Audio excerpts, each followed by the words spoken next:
Feng Tri immediately stepped forward to protect Bach Tinh, facing the Dragon King. He transformed into human form and decisively challenged the god.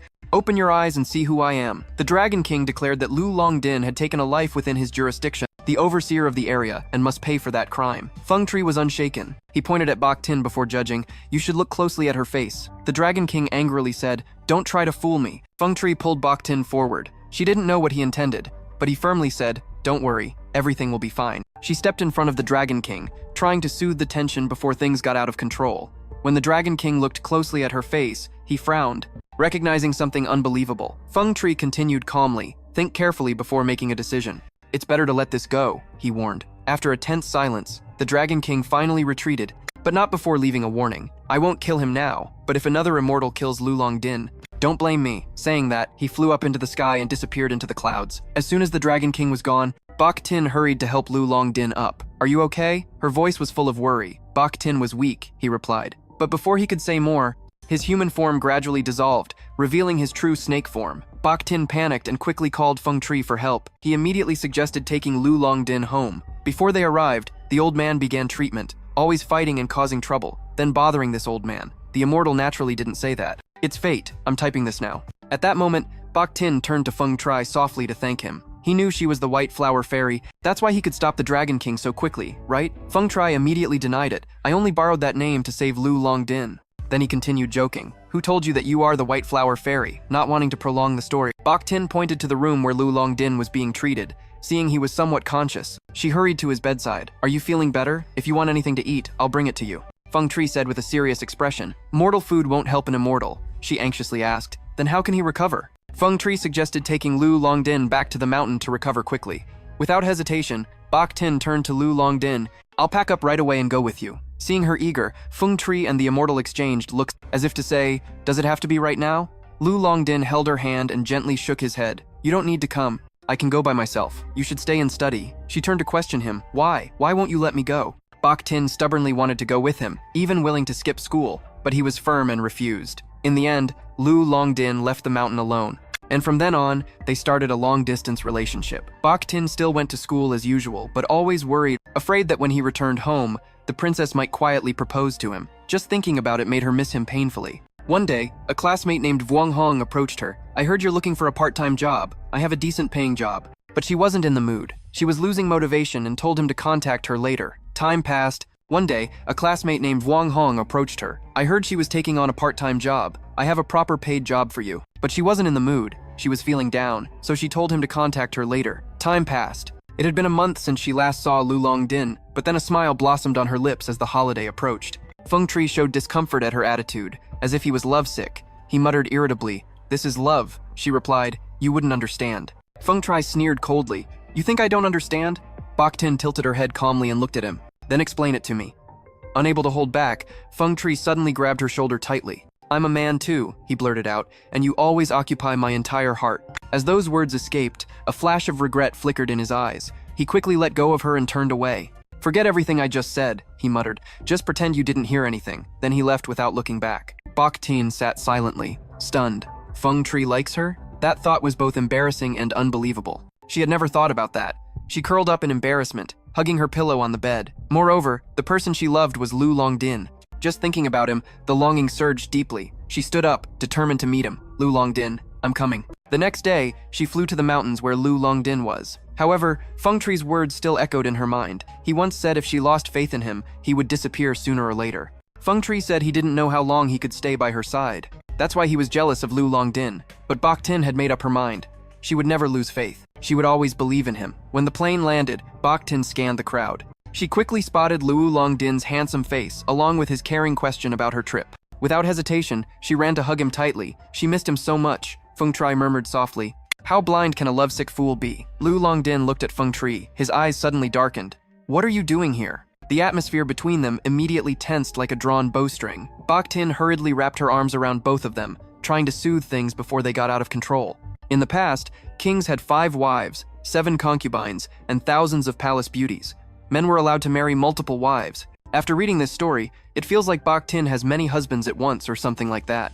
It feels off somehow. Yes, Vuong Hong took Bach Tinh and Feng Tri to a friend's antique shop. He told them that a woman wearing a cheongsam appeared in his friend's house at midnight, wandering everywhere. But during the day, she completely vanished. Each time she came, the friend felt like something was scratching him. But when she left, the feeling disappeared. Bach Tin suspected there was something unclean in the antique shop. Feng Tri inspected every item but still couldn't find the source. Bach Tin turned to ask his opinion. However, in Vuong Hong's eyes, he saw her talking to an invisible person and began to panic. She reassured him, explaining that Feng Tri was a god, nothing to fear. Feng Tri suggested waiting until night, because even he didn't fully understand the situation. At night, Vuong Hong nervously paced in front of the house. Bach Tin and Feng Tri stayed inside the room to wait. While they were arguing over a trivial matter, Feng Tri suddenly covered her mouth. He sensed movement, just as expected. The woman in the Cheongsam appeared, holding a broom. Her dark aura was very strong. Feng Tri warned Bach Tin not to move, then possessed her body to protect her. Bach Tin immediately closed her eyes, pretending to sleep. The woman hovered above, staring at her as if wanting to devour her alive. But then she stopped. She saw something inside Bach Tin's belly, her eyes flashing with surprise. Suddenly, she swung the broom hard. Bach Tin, supported by Feng Tri, quickly counterattacked. Bach Tin knocked the ghost to the ground. The woman muttered something about something big inside Bach Tin before being struck again, this time much weaker. Straws from her broom began to fall off as she knelt down. Trembling, she begged for mercy, repeatedly apologizing. Sorry, sir, sorry, sir. Who was she talking about? Bach Tin asked Feng Tri, not surprised.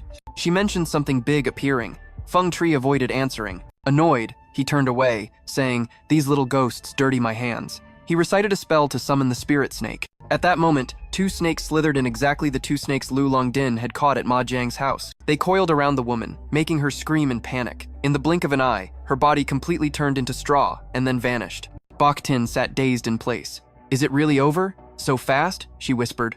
Vuong Hong and Feng Tri were excited, reminding her to collect the fee for exorcising the ghost, but Bach Tin's mind was still preoccupied. Why would such a beautiful soul appear here? Vuong Hong, still waiting outside the door, hurried in. So she will never come back again? Feng Tri was still inside Bach-Tern's body, slowly explaining that the broom spirit originated from the Song dynasty. It often haunts houses at night, and even monks find it hard to trace its whereabouts. It is said that a monk once saw a woman buying flowers and repeatedly entering a house. When he followed her, he discovered next to the flower vase a broom that had never been used. The faith of humans in that broom created spiritual energy, allowing it to become a spirit that then disturbed the whole family. To end it, the monk burned the broom, but the spirit still wandered everywhere. It is said that if a broom is not exposed to sunlight for 3 years, it will generate evil energy and bring disaster to the entire owner's family. Yes, Vuong Hong Su. When I was young, I heard stories like that but never truly believed them. Meanwhile, Feng Tri finally escaped from Bach Tin's body, but her mind still echoed with his earlier words. Human belief is an invisible power that can create gods, but can also destroy them. If one day people stop believing in Feng Tri, he will disappear. But there was another thing that made her uneasy. The broom spirit mentioned a great god inside her. What does that mean? Although both Lu Longdin and Feng Tri assured her everything was fine, Bach Tin quietly went to the hospital for a checkup. After hearing the news about the fetus, the doctor reassured her that the baby was completely healthy. But Bach Tin thought to herself that if the doctor saw the ultrasound images, she would be shocked. Sure enough, just as the doctor asked about the baby's father, a masked figure suddenly appeared and knocked her unconscious. She opened her eyes wide in horror, shouting, "Who are you?" The man removed his mask, his voice cold as ice. "You really dared to come for a checkup without telling Lu Longdin?" She was stunned. "You're the mountain god, aren't you? Didn't you say before that you borrowed my body to hide?" He explained that there were too many monks around, so he had to be careful not to be discovered. Bach Tin recalled he once said he would help her escape from Lu Longdin, but now she no longer wanted that. She didn't want to harm Lu Longdin. Pushing the mountain god away, she firmly said, "I don't need your help." His face immediately darkened. He grabbed her neck tightly and growled, "How dare you refuse me?" Bach Tin struggled to breathe but tried to stay calm. "I saved you once. If anything happens to the baby in my womb, Lu Longdin will never forgive you." The mountain god smirked. "The baby? You think I don't dare?" He placed his large hand on her belly, causing Bach Tin to stiffen, but as if changing his mind, he withdrew his hand. "I'm not interested in women or children," he said coldly. However, before leaving, his gaze suddenly turned icy. "Lu Longdin once killed me. I will definitely take revenge." The phone rang. She picked it up. It was Longdin calling. Seeing this, the mountain god said goodbye to Bach Tin and vanished into the void. She collapsed, trembling. If anything happened to the baby, she would have no reason to live. Tears silently streamed down as she choked out, "What should I do now?" At that moment, a familiar voice sounded from the door. "This is why I didn't want you to come to the hospital." She turned around and saw Lu Longdin approaching. "I called you, but you didn't answer." He continued, "So I followed your scent to find you." He stepped closer, his gaze softening as he placed his hand on her belly. He gently said, "I'm worried about you." She burst into tears. "Do you care about me or just the baby?" Before, you said you only wanted a child. Lu Longdin gently wiped her tears. How could I not care about you? I love you so much. I don't dare say it out loud. He leaned in and whispered, promise me you won't cry anymore. Bachtin softly replied, but before she could finish, Lu Longdin bent down and gave her a deep, affectionate kiss. The doctor, who had just regained consciousness after being knocked out, blinked in confusion and then fainted again.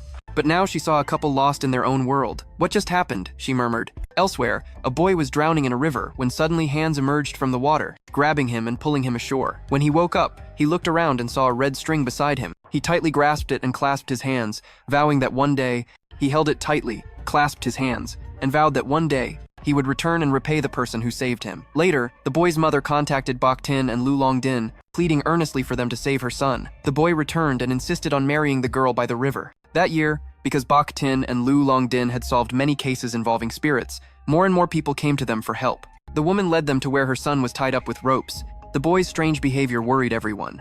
The boy sat motionless, his face blank like a soulless corpse. Lu Longdin carefully observed and then confirmed. The boy's soul had been taken away. They had to find it to save him. The boy's mother was helpless, only able to cover her face and cry. She wondered what to do now. He took out a rope and explained that they would tie the rope to the boy, so he could lead them to where the soul was held. As soon as the ropes were untied from the post, the boy immediately ran away. Bachtin shouted loudly, "Run! Catch him!" Lu Longdin warned her to be careful. He would follow the boy while she went slowly. As expected, the boy ran straight to the riverbank. Lu Longdin turned back angrily. "Who brought us into this case?" The woman hesitated and then answered, "Yen Ko. I looked for her first, but she said she couldn't handle this case and introduced you guys." His expression darkened. She thought she sent them because she believed they could solve it. "No one could," he said. "This is a marriage arranged by the river god. Both sides agreed. No one dares to interfere." The woman knelt down, pleading, "Please, you must find a way. He is my only son." Bachtin's expression darkened. She didn't think this was the river god's will. She turned to ask Longdin, "So what should we do now?" Lu Longdin sighed. "Does your son accept the marriage ceremony?" The woman hesitated a bit, then admitted, "He had a red belt, but I threw it away thinking it was worthless." Bachtin stepped forward. "So, is there a way now?" Lu Longdin pondered. They had accepted the case. "If we retreat now, it will damage our merits. Besides, I can't take risks, especially since Bachtin is pregnant." "There is a way, but it's troublesome," he said. "I will replace that boy to become the groom." The mother was shocked. "What?" Bachtin immediately opposed. "We're not even married yet. How can you accept this?" He tapped her forehead lightly. "It's just pretend. Our marriage won't change." He told her to stay, keep the rope, and if anything happens, run immediately. "We can't confront them now," he warned. He gently stroked her head and said affectionately, "I will protect you at all costs." Though small, this gesture comforted her. Nothing is happier than the warmth of the man beside you, right? Ladies watching Man channel? I speak from experience. Standing in the boy's place, Lu Longdin was tied with a red rope. The mother above continuously prayed, hoping her son would return. The horn sound echoed throughout the space. Suddenly, the river split, and a giant figure gradually appeared, its face covered. But it could be recognized as a beautiful and brave girl, the river god, who stepped onto the shore heading toward Lu Longdin. But before arriving, a subtle smile hidden behind a thin veil was recognized by Bachtin. She was stunned by that smile. The god jumped into the air, aiming at Bachtin. She was the main target. In an instant, the god suddenly grabbed her hand. Bachtin's mind was chaotic. What? Why? Is he trying to get married and suddenly grab me? Could this be a way to restrain Longdin? But then the god pulled her into his embrace. Lu Longdin's face darkened. "She is mine," he warned the river god. The god tilted his head. "I'm just taking the bride home." Lu Longdin transformed part of himself into a serpent spirit, blocking the river god. "Let her go." But the river god ignored it. Seeing the situation worsen, Bachtin hurriedly said, "But I'm a woman. How can I become your bride?" The river god laughed and removed his mask, revealing a beautiful but ambiguously gendered face. "I am the river god. I can be male or female as I wish." Now gods even have flexible genders? Everyone. This is new. Lu Longdin's patience completely broke. "Let her go." The river god smirked and placed Bachtin down. "If you want her, fight me." Lu Longdin was still not fully recovered but did not back down. The god launched an attack first. Waves surged around him. Though weak, he braced himself to resist. Bachtin shouted, "Run, Longdin!" Water jets pierced through his body like hundreds of knives. Bachtin's eyes were full of fear. Her heart tightened seeing Lu Longdin struggling, drenched and trembling in the fierce waves. The determination was clear. She spoke up. "I will go with you," she said to Hathan, "but please release Lu Longdin," without hesitation. Hathan immediately lifted Bachtin up and took her to his palace. Hathan said, "Tonight, you will stay here with me. Tomorrow, we will go to the temple." Seeing she was uncomfortable, he changed his appearance. He transformed into a gentler form, but Bachtin remained firm. "I am carrying Lu Longdin's child. I hope you understand." Ha then paused before replying. But I will not separate you two, he said, then smirked. You love Lu Longdin, but he does not love you. Bach Tin's heart tightened. No, he has saved me countless times. Ha then took out a pipe, smoked it leisurely, and said, "Want to know the real reason?" No. He laughed and shook his head. But secrets aren't easily revealed. Yes. His face suddenly turned serious. If you insist on staying with that white snake, even knowing one day you will lose him, then answer me, do you really want that? Bach Tin firmly said, yes, I love him and will stay by his side no matter what. Ha Than laughed with interest. An interesting love story between a foolish girl and a fake snake. I must follow to see what happens next. He smiled and added, if you ever need help, you can become my disciple. Bach Tin waved her hand to refuse. I don't need another immortal god. But Ha Than ignored her. He gently pulled her into his arms, then flipped her over and pinned her down. Using spiritual power, he drew a seal on her neck. This mark is my seal, he whispered. From now on, I am your god. When his lips lightly touched the seal, Bach Tin fell into unconsciousness. Another god added. Bach Tin's journey to recruit a new husband continued. By the riverbank, Lu Longdin waited anxiously. Ha Than kept his promise to return Bach Tin safely, along with the soul of the lost boy. As Bach Tin stepped toward Lu Longdin, he immediately noticed the mark on her neck. The thing he feared most had come true. In jealousy and despair, he pulled her close, claiming her lips with a fierce, possessive kiss. When he parted, he looked directly at Ha Than. With a cold voice, Bach Tin is mine. Don't dream of stealing her from me. Ha Than sneered. I only gave her a choice. But remember, choosing Lu Longdin means choosing suffering. Saying that, he vanished into the air. On the way back, Lu Longdin, furious, tightly grabbed Bach Tin's hand and pulled her along. The atmosphere between them became heavier than ever. At the castle, Bach Tin felt his anger, but didn't understand why he didn't say a word to her. He was so upset he even bit her hand once, then left without another word. Worried and confused, she sought the old divine doctor. He gently explained that although Lu Longdin was strong, he was continuously severely injured. Did she know why? Bach Tin asked. Is it my fault? The old divine doctor nodded. Because he has taken you as his essence, his strength now depends on you. But since you haven't learned all 7 techniques, when his vital points are hit, he becomes weak. Bach Tin still didn't understand and asked, what are vital points? He replied. They are key acupuncture points located on the hands, feet, and neck. If these points are attacked, they can cause bones to shatter and serious damage.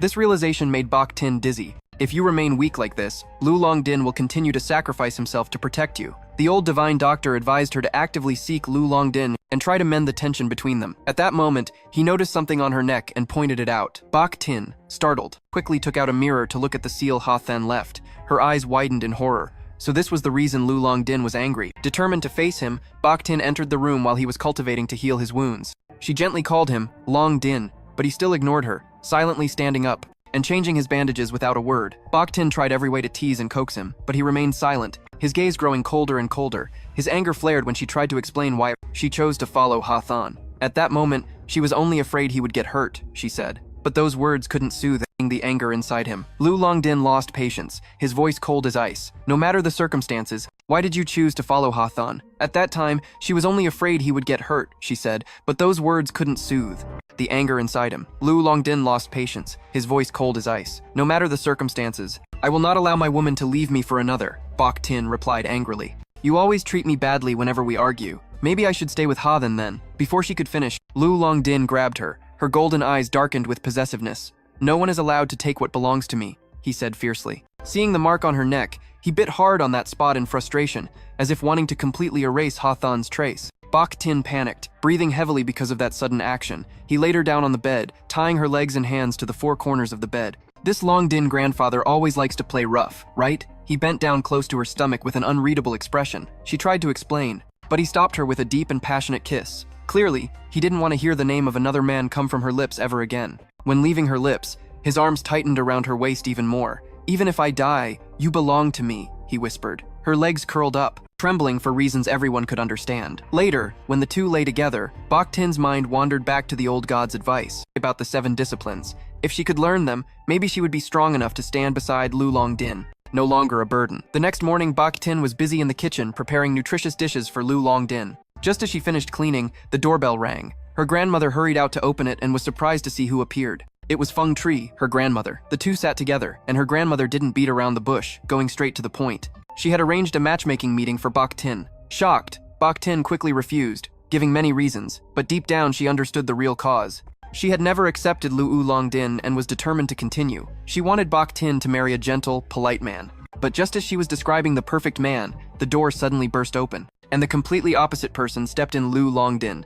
Bach Tin just wanted to disappear, but the timing couldn't have been worse for him to appear. Before she could react, Lu Longdin grabbed her hand. His voice was firm. "Don't panic. Leave it to me." Bach Tin blinked, not understanding what was going on. What was he talking about? His expression turned serious. "Your mother is being hunted." Bach Tin's heart seemed to fall to the bottom. Who would do such a thing? Lu Longdin revealed it was Na, her old roommate who had died a month ago. Bach Tin was stunned. Why would Zona target her mother? Everything suddenly became clear. Both she and her grandmother were protected by the gods. But her mother was not. She was the weakest link, an easy prey. Still lost in thought, she didn't realize he had moved closer. He explained that Feng Tri had already used magic to temporarily put her grandmother to sleep. But something was unusual, because Na had died less than a month ago. Normally, a spirit couldn't be strong enough to harm others so quickly, meaning someone was pulling the strings behind the scenes. He was worried. Bach Tin hurriedly asked about her mother's condition. At that moment, Lu Longdin received a message from an informant. He opened a photo of Bach Tin's mother. She looked miserable. The next day, Lu Longdin and Bach Tin went to her mother's house. But the scene before them left them speechless. She had been kidnapped, mentally completely broken, her eyes empty, not recognizing her own daughter. Bach Tin stood frozen, waves of horror rising. Seeing her mother in such a state, Zona had gone this far just because of jealousy? Just because Bach Tin's life was somewhat smoother? The anger in Bach Tin's chest flared, growing stronger with every passing second. Longdin remained calm, analyzing that Zona had taken over her mother's soul, which was why she became like that. As long as they could retrieve the soul, she would recover.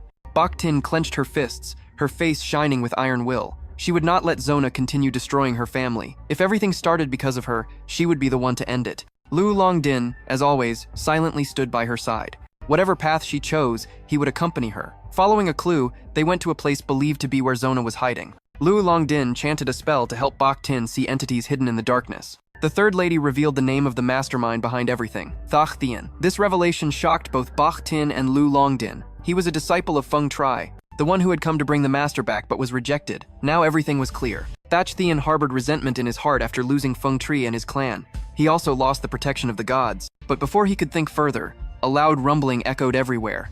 A dark, evil aura gradually appeared. Thach Thien harbored resentment in his heart, lost Feng Tri, and his clan also lost the protection of the gods. But before he could think further, a loud rumbling echoed everywhere. A pitch-black, evil aura gradually appeared. Then, as predicted, Zona appeared. Bach Tin's eyes quickly glanced at the strange creatures surrounding Zona. She hesitated, shooting blood-red eyes toward them. Startled, she turned to ask the third lady. The third lady explained, "Those are remnants of ancient beings, twisted and transformed by demons, to serve as tools to enhance magical power." Lu Longdin was about to act, but Bach Tin instinctively reached out to stop him. She suddenly recalled the old divine healer's words. She was too weak, and Lu Longdin had endured so much for her. She couldn't let that happen again.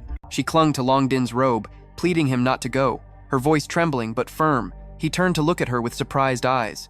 "Isn't it true that you want to save your mother?" Bach Tin's heart raced. Yes, she did, but not at the cost of his safety. Maybe there's still another way. She begged him not to be reckless. She didn't want him to get seriously hurt again because of her. Lu Longdin paused for a moment, then suddenly sat down in front of her. His eyes quietly observed her expression as if seeing everything. "Are you really worried about me?" Bach Tin hesitated, then spoke honestly. Because she was weak, he kept getting hurt. She couldn't bear to see it happen again. Lu Longdin laughed softly, gently stroking her head to comfort her, still with his usual calm demeanor. He suddenly made a proposal. If he returned safely this time, would she reward him?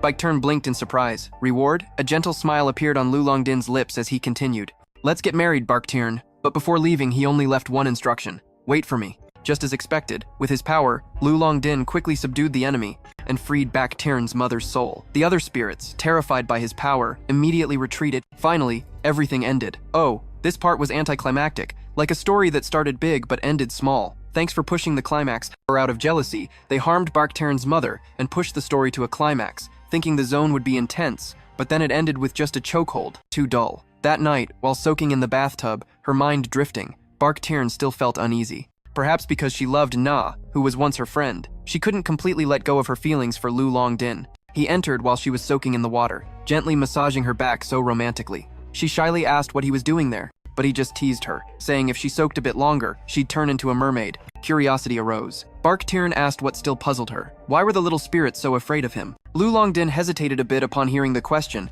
then answered briefly, maybe because he's stronger now. Then he quickly leaned close to her ear, whispering mischievously, "All day he only flirts with good girls, but good girls get addicted and always pretend to be shy." Bach Tinh blushed and quickly pushed him away, telling him to go out, but he grabbed her hand, reminding her of the promised reward he had asked for. She sighed and finally nodded.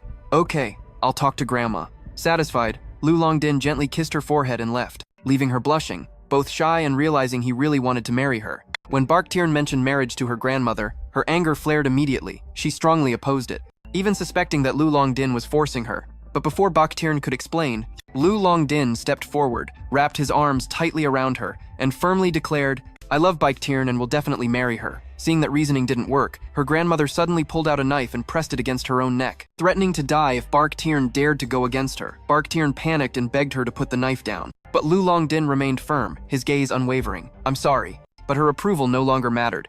He would marry Bach Tinh because that's what she wanted.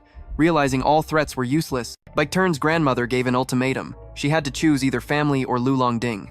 Bach Tin's heart wavered. She loved her grandmother deeply, but she also loved Lu Longdin, who had saved her many times, even risked his life for her. She knew the answer but couldn't say it aloud. Seeing her in pain, Lu Longdin stepped forward, lifted her into his arms, and made the decision for her without hesitation. He hugged Bach Tinh and left the house, leaving her grandmother behind. Her grandmother shouted after her, Tinh, you will regret this. Longdin will harm you sooner or later. Luckily, Thorn Tree was there to calm her grandmother, reminding her to take care of her own health first. Outside, he gently set her down, looked straight into her eyes, and asked, Have you really thought about giving up on us? Bach Tinh hesitated, unsure if her grandmother would ever accept this marriage. Lu Longdin lifted her chin and softly said, She will agree soon enough, because you are my destined wife. Emotions of jealousy, anxiety, and love surge, causing him to pull her into a deep, passionate kiss. I'm tired of this Longdin guy, so careless. Turns out it was just kissing back and forth, so exhausting.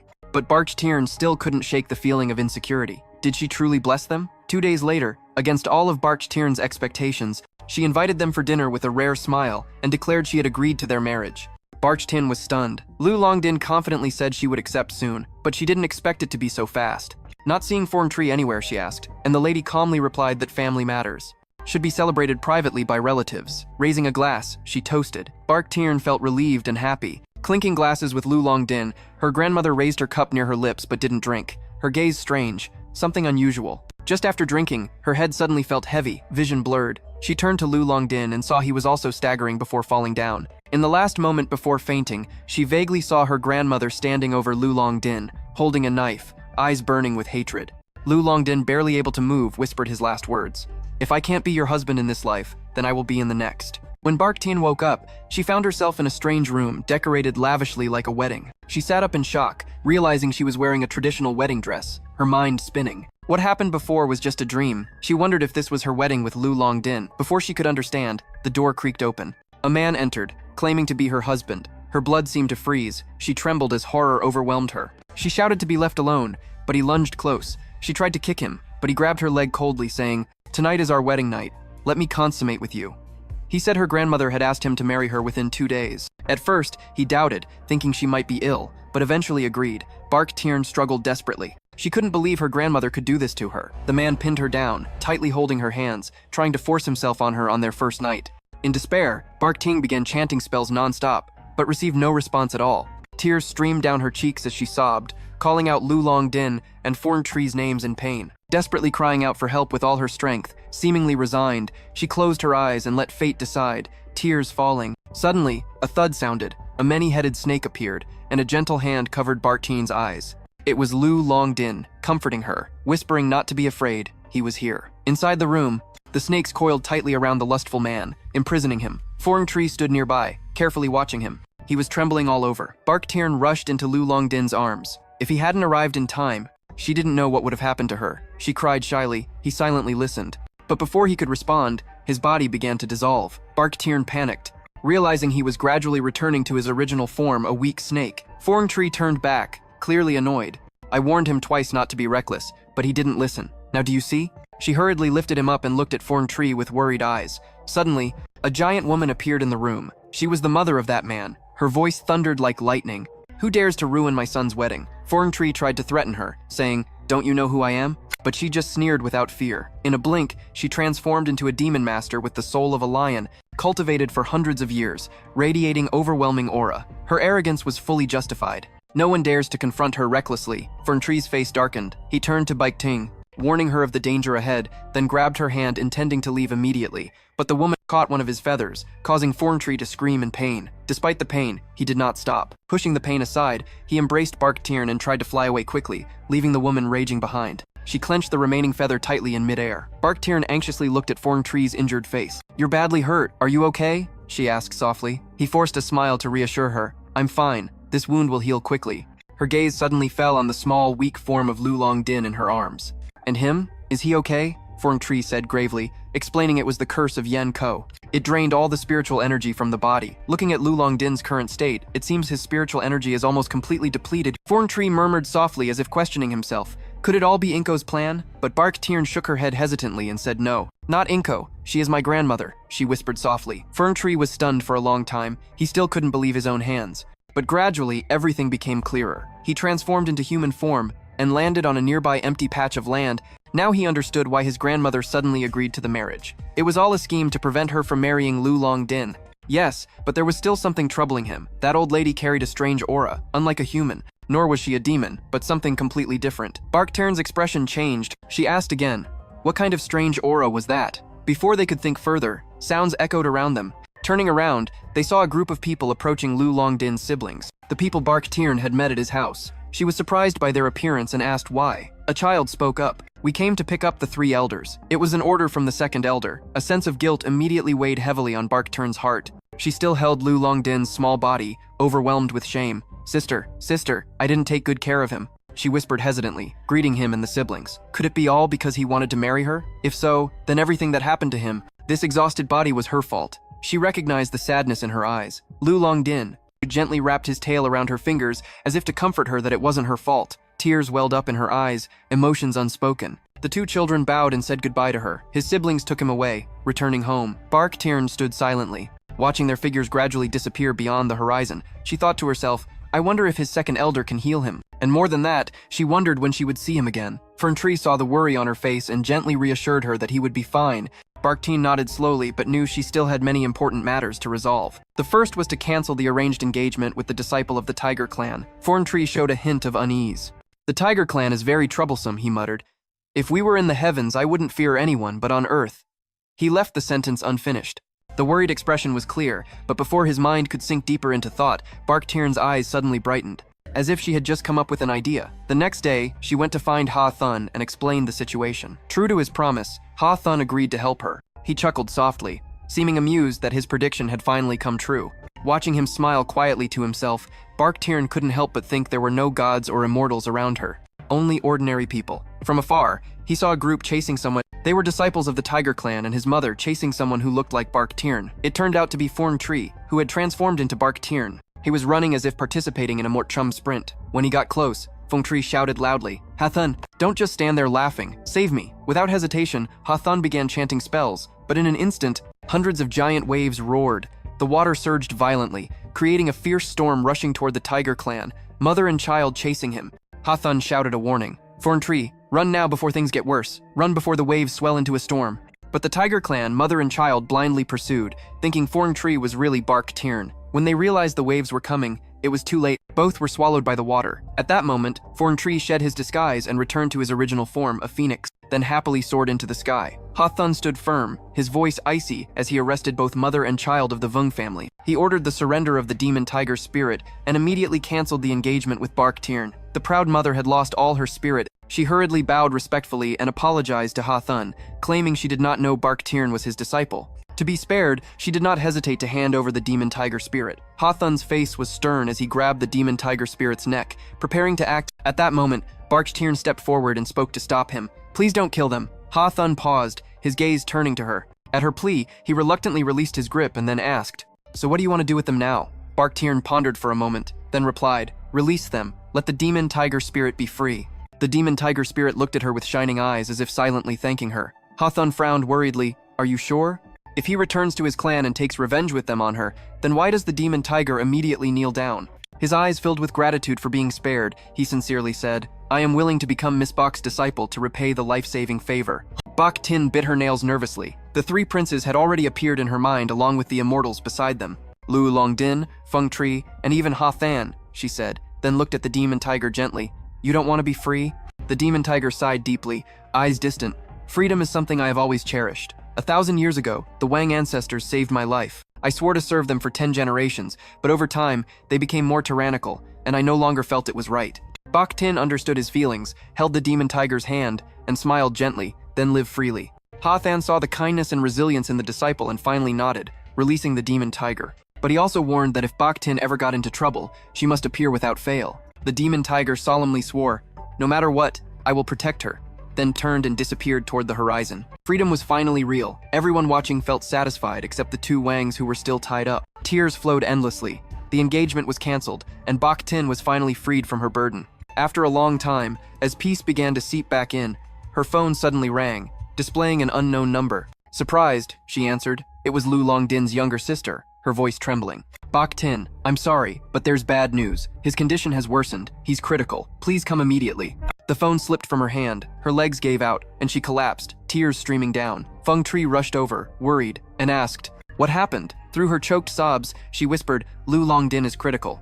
We have to go to Truong Nai Mountain, his hometown." Feng Tri didn't hesitate. "I'll go with you," but Hathan raised his hand to stop her, voice stern, "No. Feng Tri, this is a family matter, a private issue. I've already arranged a carriage for her." Hathan snapped his fingers, and a red sedan chair appeared, ready to depart. He assured her she would arrive quickly and added, he turned to Bach Tin, gently wiping the tears from her cheek. "Be strong." He told her to trust Lu Longdin and believe in herself. Bach Tin nodded, determination shining in her eyes. "I won't let anything happen to him," she promised, climbed into the sedan chair prepared by Hathan, and immediately set off for Truong Jiang Mountain. The crowd disappeared into the mist. Feng Tri frowned, looking at Hathan. "Why don't you let me go with her?" he asked irritably. Hathan's face was calm but full of meaning. "Because some things are beyond our control." He said, "The bond between disciple and immortal is not as simple as you think." Not long after, Bach Tin arrived at the Lu family mansion. As soon as she entered, all eyes turned to her. Lu Longdin's elder brother, Lu Lavan, the two children all were present, their faces brightened upon seeing her. Without hesitation, Bach Tin rushed straight to Lu Longdin's bedside, calling his name loudly. Lavan softly told her, "He keeps calling your name." Meanwhile, Lu Longdin's elder brother took the children outside, leaving Bach Tin alone in the room. She sat beside the bed, hands trembling as she held his pale face. She tried to wake him, but he didn't respond. Panic surged, tears streamed uncontrollably. "If he wants to die, then so be it. I'll marry someone else," she screamed, shaking him to wake him up. Still no response. She continued crying, calling his name over and over, until suddenly a hand gently placed itself on her head. His face looked quite haggard. "Why are you crying?" His voice was hoarse but warm. "I'm not dead yet." As soon as she saw him awake, she threw herself into his arms, sobbing even harder. "Why did you drink the poisoned wine that my aunt gave you?" Though weak, Lu Longdin still wore a gentle smile. "How could I refuse the wine to celebrate our future? I just wanted my aunt's approval. I only want you to be happy." Bach Tin's tears flowed even more. "No, it's all my fault," she choked out. Lu Longdin frowned slightly. "No, I don't think it was really my aunt. Someone else is behind this. Someone is using her to harm us." Bach Tin carefully helped him sit up and gently embraced his frail body. "Hold me," he whispered without hesitation. Bach Tin wrapped her arms tightly around him, pouring all her love and strength into that embrace. Longding called his name with a trembling voice. He leaned gently on her shoulder and softly called Bach Tin's name. She bit her lower lip and barely responded. "I love you," he whispered. Bach Tin's eyes widened in surprise. It was the first time. Lu Longdin truly said the words of love. She was about to respond when suddenly his body went limp in her arms. He fainted again. She panicked, calling his name desperately, but it was too late. He left her once more. Scene change. A deity appeared, named Dartien Do. Dartien Do was transmitting internal energy to heal Lu Longdin. He was still deeply attached to the mortal world, the deity explained. "That's why I can keep him breathing temporarily. But if we want to truly bring him back, we must restore his original energy." Although all of Lu Longdin's younger brothers were present, each possessed different abilities. Dartien Du turned to Bach Tin and said, "You are the most suitable candidate." Bach Tin was stunned. "Me? How could I? You are his disciple." Dartien Du calmly replied, "As long as you pass the 7 stages and release the immortal spiritual power hidden in your body, I will guide that energy into him, and he will come back to life." Without hesitation, Bach Tin nodded, ready to do anything to save him. They placed Lu Longdin's body in the center of the sacrificial altar.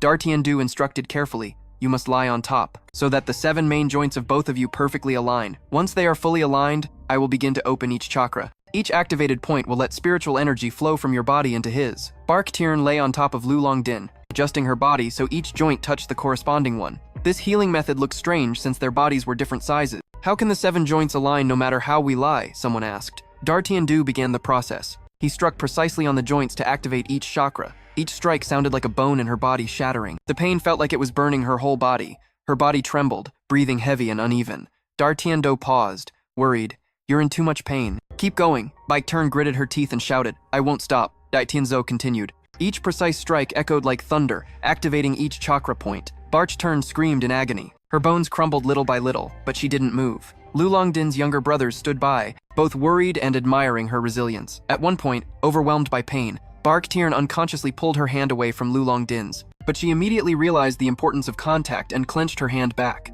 Letting her hand bones crack under pressure, she endured each strike without flinching. The final strike caused unbearable pain. She screamed loudly, but since all her joints were broken, no matter how much it hurt, she had to lie still and endure. She buried her face in Longdin's body. The 7th chakra point was opened, and a surge of spiritual energy flooded into Lu Longdin's body. He gently raised his hand to wipe the tear rolling down her cheek. Bach Tinh didn't move, overwhelmed by pain, but a faint smile appeared on his lips. I'm awake. I'm alive. Lu Longdin slowly sat up and hugged her gently, as if any strong force would shatter her. He looked at D'Artiendo. Da sincerely, thank you for saving us. Then he turned back to Bach Tinh, his eyes tender and full of love. Bach Tinh almost cried from relief, feeling nothing but gratitude that he was still here, right in front of her. When their eyes met, a warm emotion surged. No words were needed to understand each other, but that moment was interrupted by playful laughter. Mischievous children covered their eyes and giggled, Hey, we're still here. Lu Longdin smiled, stood up, still holding her gently in his arms, and said calmly, Thank you all for helping me come back to life. Right now, I want to be alone with her. Please leave. After everyone left, and the room became quiet, Lu Longdin sat down, placed her in his lap, and began healing her wounds. He transmitted spiritual energy into her body, gently healing each broken bone. Bach Tinh gradually relaxed in his warmth. The pain slowly faded, but Lu Longdin still sensed the remnants of her suffering. Why did you endure so much pain just to save me? He asked softly. Bach Tinh smiled sweetly, trying to appear casual. Would I really let such a handsome man like you leave me? Lu Longdin laughed, looking at her tenderly. Lies, he said softly, but his heart was full of emotion. Then he carefully laid her down, his eyes looking deeply into hers. You saved me. Now it's this man's turn to serve his bride. Bach Tinh cheeks flushed bright red. She was shy and hesitated slightly as he leaned down close. Slow down, we both just recovered, but WHO can resist. Lu Longdin was now full of love and desire for the woman who risked her life to pull him back from the brink of death. But while Bach Tinh softly moaned in ecstasy, Lu Longdin leaned close teasingly, whispering softly. Outsiders could hear everything. The next morning, Bach Tinh stepped out of the room. Lu Longdin was already up talking with his sister. Lu Levan saw Bach Tinh appear, quickly found an excuse, and slipped away to change clothes. Bach Tinh blinked in confusion. Why did he suddenly leave like that? Lu Levan covered her mouth, giggling. He's embarrassed. The words struck like lightning. Bach Tinh face flushed red. Now she realized everyone must have heard the noises last night.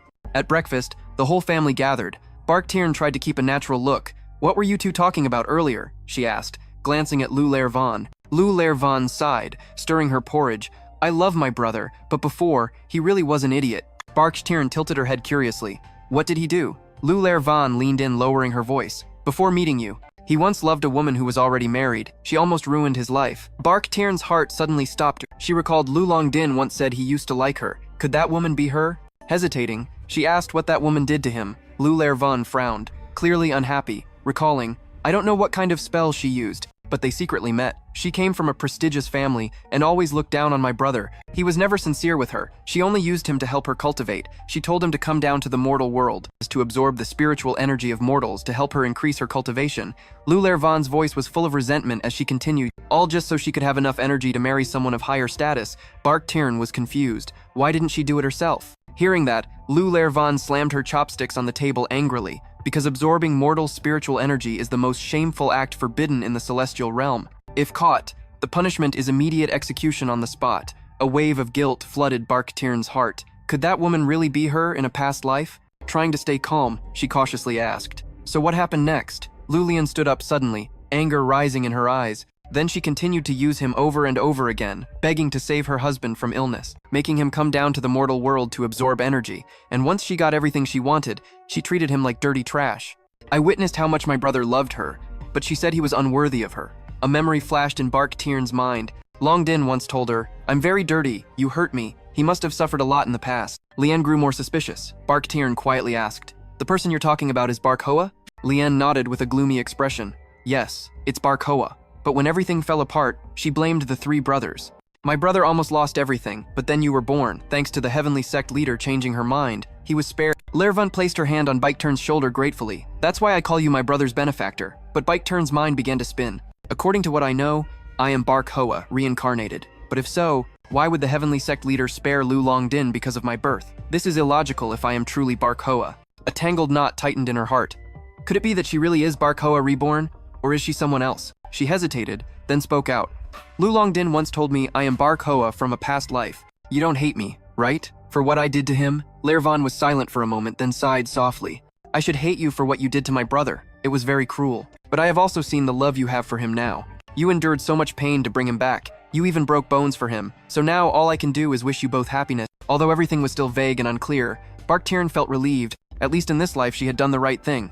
And deep in her heart she promised to cherish Lu Long Din for the rest of her life. Unaware that Lu Long Din was standing right outside the door, he heard every word. His lips curved into a faint smile, or perhaps a mocking smile. She wants to treat me well in this life. How ironic. Then they rode on the back of Forng Tree, flying across the sky to search. Inko Bark Tiern sat beside him, frowning, her mind still uneasy. Does he hate her because of what she did to him? She softly asked Lu Long Din, reaching out to stroke her head calmly. That's not your grandmother. It was all Yen Ko behind it. But now the important thing is to find your grandmother first. Everything else can wait. Still, Bak Tiern found it hard to believe. She was about to say something when Long Din put his finger to her lips, signaling that it wasn't the time to talk about it. He gently said, your grandmother always trusted you, right? So let's find out what happened first. Her face was full of thought. Could it be that Yen Ko really did all this just to divide us? Noticing her worry, Lu Long Ding wrapped his arms around Bike Ting, pulling her close to him.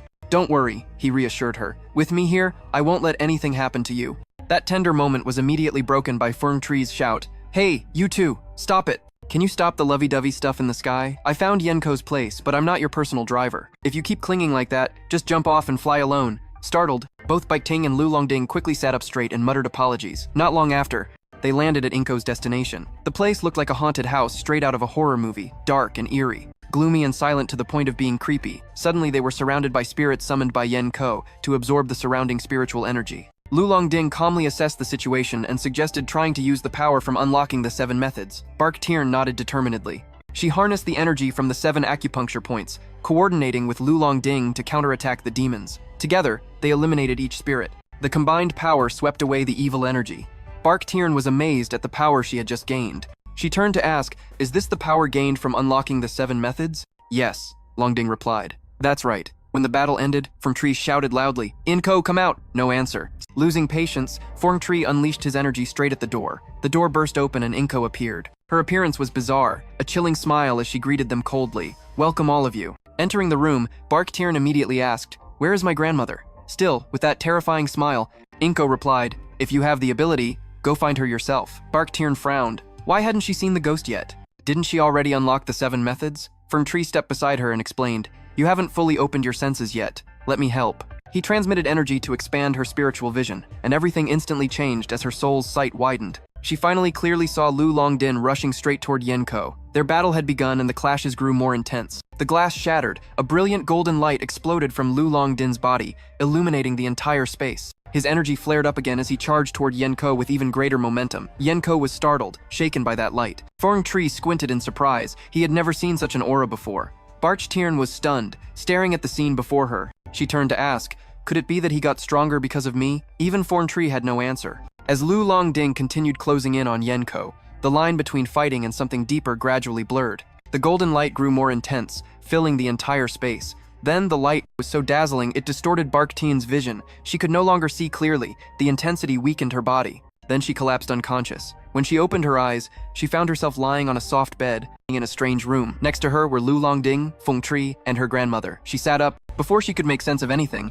Forng Tree, chewing candy, said gruffly, you've been asleep for hours. How could you sleep so long? A pillow flew straight into Forng Tree's face, just waking up and already annoying. Her grandmother looked at her sorrowfully and whispered, I'm sorry. Please forgive me. I will never do such a thing again. Bike Ting sensed the seriousness of the conversation. Lu Long Ding and Forng Tree quietly stood up and left the room, leaving the two alone. Bark Tiern turned to her grandmother and asked why she did that. Why did you make a deal with Yen Ko? Her grandmother looked flustered and worried. Any family is better than letting you marry. Lu Long Din, you won't have a good ending with him. He doesn't truly love you. She looked straight into Bak Tin's eyes, pleading desperately to stay away from him before meeting him. You are still living well, right? The image of Lu Long Din, lying unconscious and dying by the brink of life and death, suddenly rushed back. Bak Tin shook her head firmly. No, I will not leave him. Her aunt's expression suddenly darkened. Then at least stop doing that with him every day like this. If he truly loves you, he shouldn't be obsessed with those things like that. What he wants is just physical desire. Please be clear-headed. Bach Tin blushed, embarrassed when her aunt talked about this. Maybe now she understood the real reason. She was determined to stop this relationship. That night, lying beside Lu Longdin, her aunt's words still echoed in Bach Tin's mind. Why did she say those things? She turned to him intending to speak, but hesitated and said nothing. Lu Longdin gently held her hand. Can't sleep? He softly asked. She hesitated, then confessed. Your aunt thinks you don't love me. Lu Longdin's face showed nothing, and I thought, why? Bach Tin turned away calmly. Whether he loves or not doesn't matter because I love him. Lu Longdin tightened his hold from behind, whispering, but do you think you can be happy with one-sided love? He raised her chin with his hand, forcing her to face him. His lips gently touched hers, tender and deep. I won't let you love me hopelessly. I love you too. But when he moved downward, Bach Tin stammered, but your aunt said we should stop doing that. Lu Longdin was unfazed. So what? I like you and you like me. This is between us, no one else. Bach Tin sighed, resisting but insignificantly. That very morning, Bach Tin received a request from her friend Vuong Hong. He asked for her help with a generous reward, saying they needed to eliminate a demon attracted by the bounty and curiosity. Bach Tin agreed. As soon as she entered the city, she noticed many people carrying statues around the streets. Curious, she asked Lu Longdin, is this a god statue? He looked at the procession calmly and replied, not exactly, it's actually a vengeful spirit. But because it was too fierce and powerful, the locals began to worship it as a god.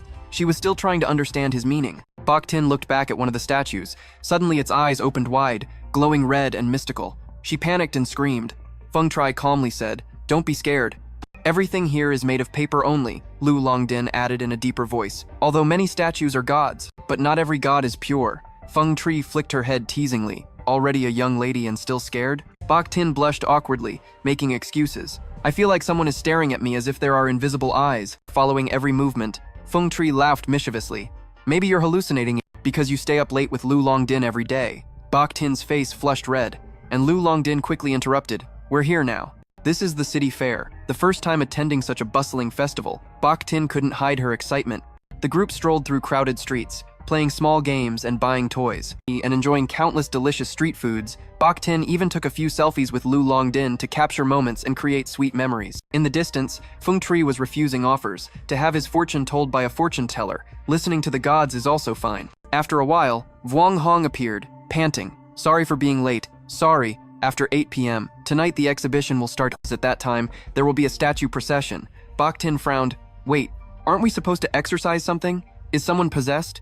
Vuong Hong hurriedly reassured. No, we already expelled the evil spirits this morning. Tonight only benevolent gods will appear. Bach Tin breathed a sigh of relief and smiled brightly. So that means I don't have to do anything but still get paid when night falls. The loudspeaker announced the start of the procession. Groups of people carrying god statues appeared parading through the streets. On both sides of the road, people crowded admiringly. But Feng Trai's expression suddenly became serious. Something's wrong, he muttered. These statues are empty. Bach Tin blinked. Empty?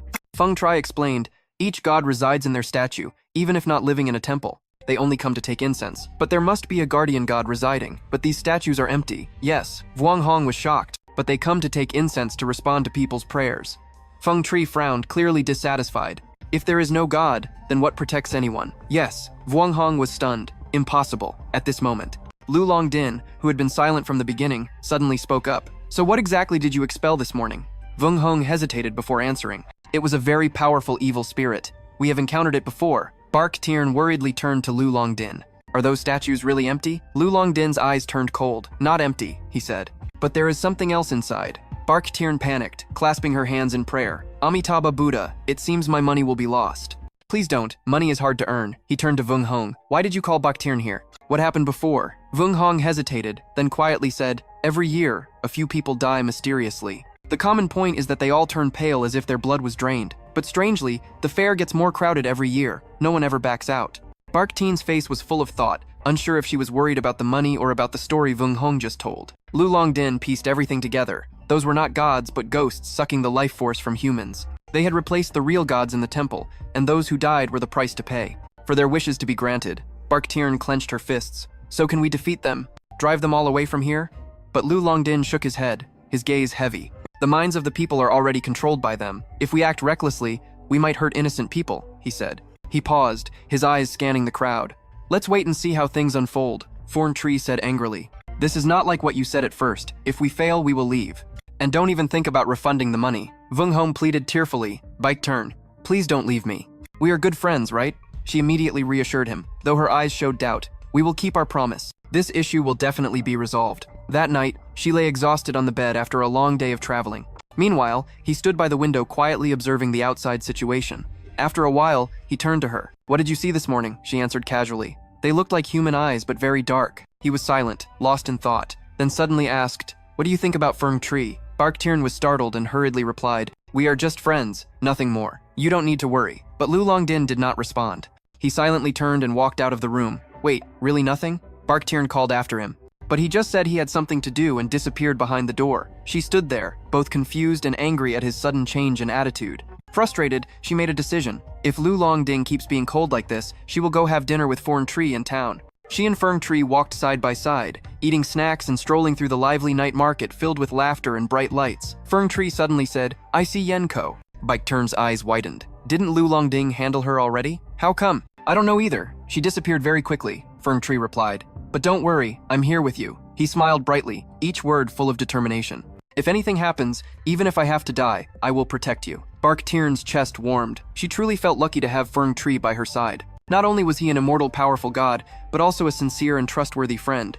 But just as a smile began to form on her lips, the atmosphere suddenly changed. She froze as those terrifying eyes, just like before, appeared out of nowhere, staring at her. A sharp pain twisted through her whole body, and she collapsed, groaning in pain as everything faded to darkness. When Bach Tinh opened her eyes, she found herself back in her room. She tried to move, but her limbs felt tightly bound, as if her life force was being drained.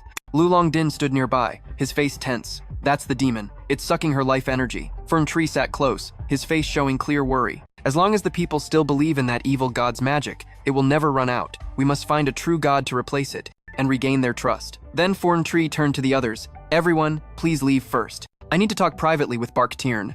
After everyone left, Feng Tree began chanting a spell. The room immediately filled with a powerful energy. Weak and nearly unconscious, Bach Tinh tried to open her eyes to look at the aura emanating from him, which stunned her.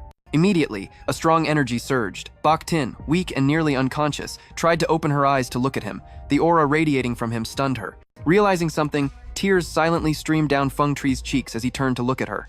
I told you I wouldn't let anything happen to you, right? Even if I have to die, he whispered to save her. I will sever the immortal bond between us. But Bach Tin's heart felt like it was falling into an abyss. He gently reached out and touched her face. Every word was like pouring out his heart. Before, I always blamed myself for being cowardly, but not anymore. She didn't move or speak, only screamed inside, Don't go, Feng Tree, the last look he gave her. Filled with sadness and determination, he turned away with a heavy heart and softly said goodbye. Feng Tri's face now looked radiant, then he transformed into a magnificent phoenix and soared into the night. Bach Tinh wanted to say so much, to call him back, to hold on to him, but her body was too weak. Not even a word escaped her lips. Then Lu Longdin entered the room, helped her up, and supported her to witness the coronation ceremony. Her eyes were filled with a restless, unspoken sorrow. Outside, the crowd had gathered densely, joyfully waiting. Everyone wore traditional ceremonial attire, dancing around the statue of the god in a lively atmosphere. Suddenly, a magnificent phoenix tore through the sky, radiating brilliant golden light that covered the entire area. Everyone's eyes widened in astonishment, then they looked up in reverence as the phoenix flew straight toward the evil god statue.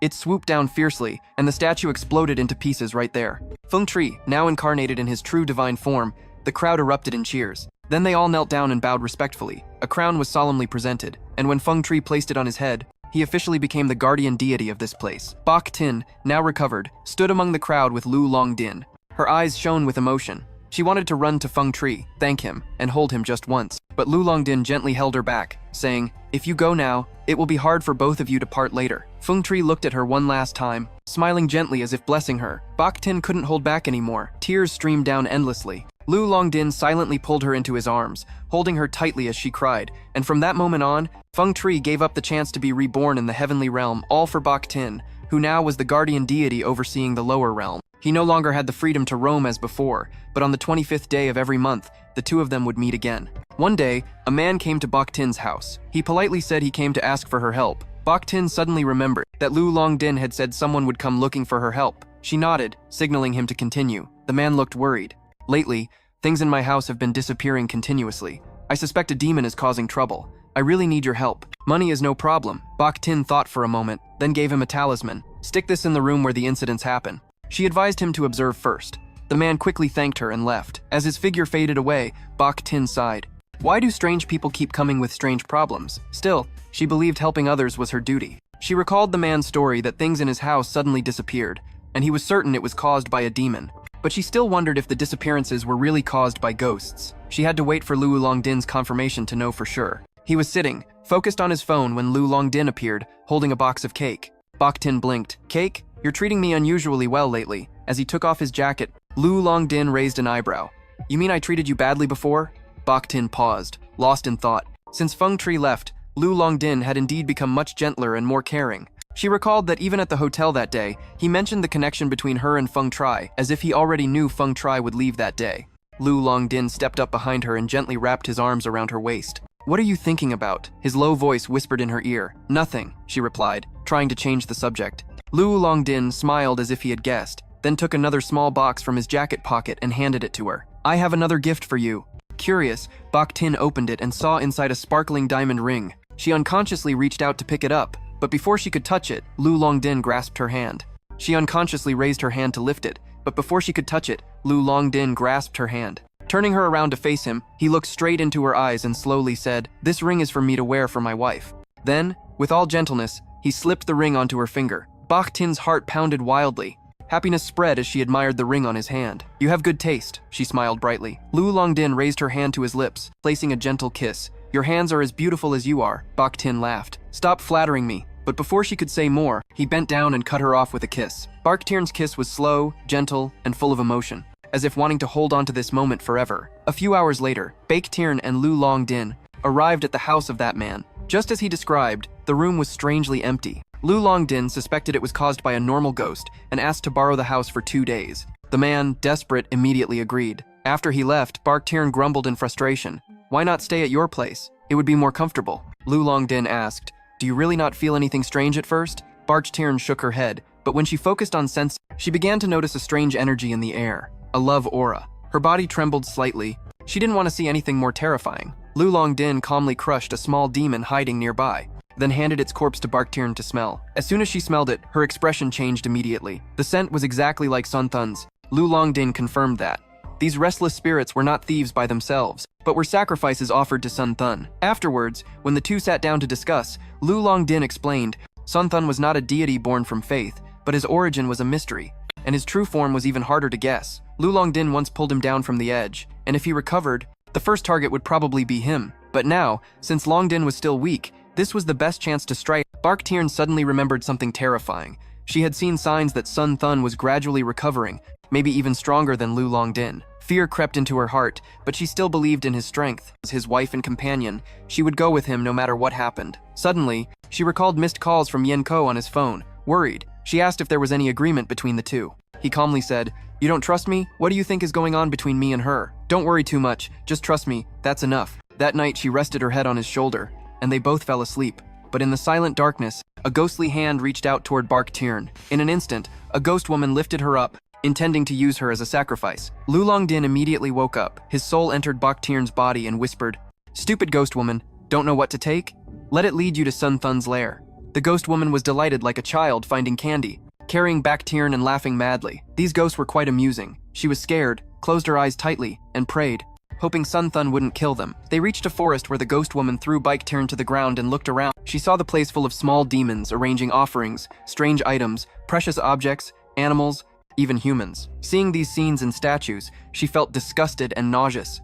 Bach Tin trembled, but Lu Longdin steadied her. This is Sun Thun's territory. We have to wait for the right moment to act. He wants to kill me but won't touch you. Suddenly, the ghost woman lifted her again and ran like a dog chasing toward an ancient tree. It must be time to sacrifice to Sun Thun. But soon after, Sun Thun appeared just as they predicted. Seeing Bach Tin, he was surprised but interested. However, his gaze quickly became cautious. If Bach Tin was here, could it mean Lu Longdin was nearby too? Bach Tin hesitated, then quickly denied. No, I was taken here by the ghost woman alone. Sun Thun laughed coldly.